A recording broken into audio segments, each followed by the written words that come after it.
akan berangkat ke makam Raden Adipati Wira Adegdaha atau yang akrabnya dengan sebutan Kanjeng Dalem Bogor. Mari kita ikuti perjalanan. Jarak tempuh dari Jalan RTA Prawira Adiningrat sekitar 1,3 km atau sekitar 5 menit jika kita menggunakan kendaraan roda 2. Nanti setelah melewati pintu rel kita akan menemui pertigaan yang ada gapura Kampung Kabin bagian Tanjung.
Allahumma dina bi barakati wa karomati khususon ila arwahi Kanjeng Eyang Raden Wira Adegdaha.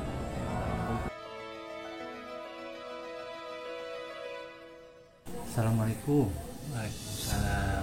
Ke abdi Kikubu Timandal dulu. Sareng Bapak Rupi sareng Mang Eli, Mang Sungan, Tanjung Malaya. Tanjung Malaya. Mang Eli, punten abdi bade tumaros. Kami ieu makam Makam Kanjeng Dalem Bogor. Kanjeng Dalem Bogor. Kanjeng Raden Adipati Wira Adegdaha Bupati Sukapura.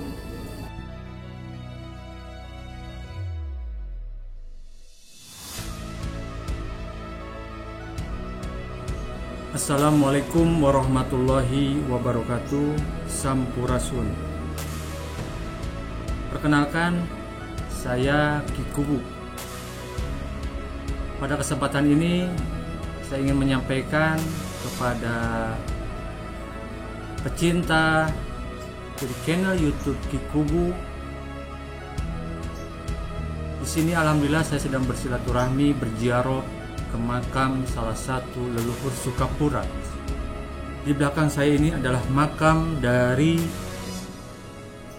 Raden Tanuwangsa atau Temenggung Wiratanubaya atau Raden Adipati Wira Adegdaha, atau yang lebih dikenal oleh masyarakat luas yang ada di Manonjaya dan juga oleh keturunannya, yaitu Kanjeng Dalem Bogor. Beliau merupakan Bupati ke-11 Sukapura dan beliau adalah anak dari Bupati Sukapura ke-9. Semasa hidupnya beliau menikahi beberapa orang istri. Istrina kadang dalam Bogor. Namina Namina Ibu Ren Haja Siti Maimunah. Ibu Hajah Siti Maimunah. Siti Maimunah, istri dari beliau. Dari beberapa orang istri ini, beliau memiliki dan dikaruniai sebanyak 39 anak. Dan salah satu dari 39 anak tersebut, salah satunya adalah leluhur saya yang bernama Raden Demang Somanegara, atau yang lebih dikenal oleh keturunannya Haji Abdul Latif. Kakek buyut saya adalah putra beliau yang ke-27.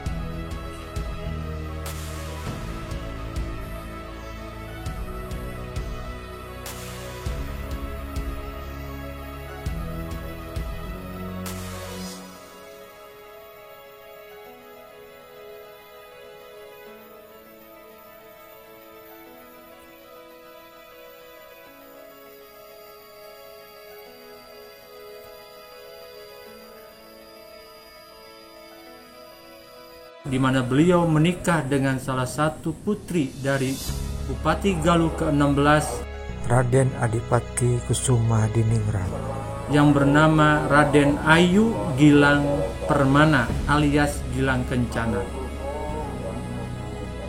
Beliau semasa hidupnya beliau sekitar kurang lebih 20 tahun.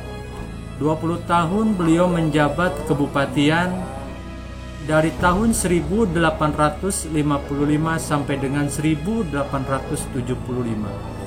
Semasa beliau menjabat sebagai Bupati Sukapura ke-11, banyak hal perubahan, inovasi-inovasi yang beliau lakukan.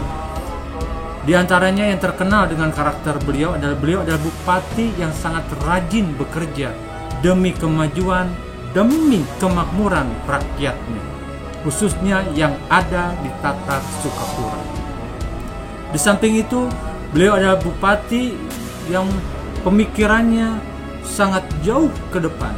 Salah satunya, beliau juga sangat memiliki prinsip, yaitu sangat menjaga keutuhan, kebudayaan, dan kearifan lokal, khususnya adat ketimuran. Makanya pada saat beliau menjabat, banyak hal yang memang beliau tata kembali, seperti misalkan etika dan tata krama di dalam menjalankan pemerintahan, di dalam menjalankan roda kenegaraan pada waktu itu. Kemudian beliau juga menata bahasa, kemudian juga menata adat istiadat, seni dan budayanya. Kemudian beliau juga menata dalam hal berpakaian, yang menjadikan suatu ciri kita adalah bangsa yang besar. Dan satu hal yang perlu digarisbawahi di sini, beliau adalah bupati yang sangat tegas, bupati yang sangat mencintai rakyatnya pada waktu itu. Sehingga karena ketegasan dan kekuatan prinsipnya beliau pada waktu itu, oleh kolonial Belanda ketika ada instruksi untuk menaikkan pajak untuk masyarakatnya, beliau sangat-sangat menolak. Sehingga akibatnya beliau dicopot sebagai bupati dan dibuang ke wilayah Sumatera, tepatnya di wilayah Riau. Dan kemudian di akhir masa hidupnya beliau dibuang ke wilayah Bogor. Sehingga beliau dikenal dengan julukan Kanjeng Dalem Bogor. Dan pada tahun 1908 beliau baru diperbolehkan kembali ke tanah tempat beliau dilahirkan. Beliau dapat berkumpul lagi dengan keluarganya, beliau dapat berkumpul lagi dengan masyarakat yang dicintainya. Dan di akhir hidupnya beliau wafat di wilayah Manonjaya dan dimakamkan di situs Panjaratan Manonjaya, di mana di sini dimakamkan para bupati-bupati Sukapura, dari Bupati Sukapura ke-8 sampai dengan bupati beliau dan seterusnya.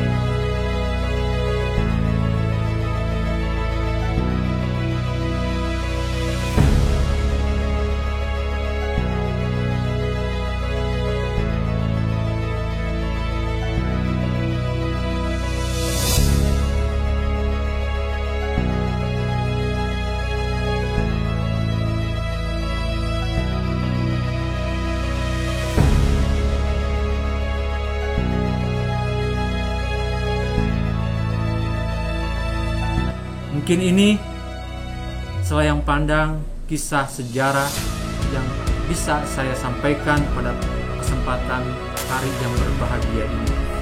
Kesimpulannya, hana nguni, hana mangke, tan hana nguni, tan hana mangke. Moal aya urang ayeuna, mun teu aya kolot urang nu baheula. Jas merah, jangan sekali-kali melupakan sejarah. Bangsa yang besar adalah bangsa yang mau menghargai leluhurnya, bangsa yang mau menghargai dan menjaga jati diri, yaitu jati diri sebagai orang Sunda, jati diri sebagai orang Indonesia. Mari kita pertahankan, mari kita teruskan estafet perjuangan para pendiri-pendiri bangsa kita.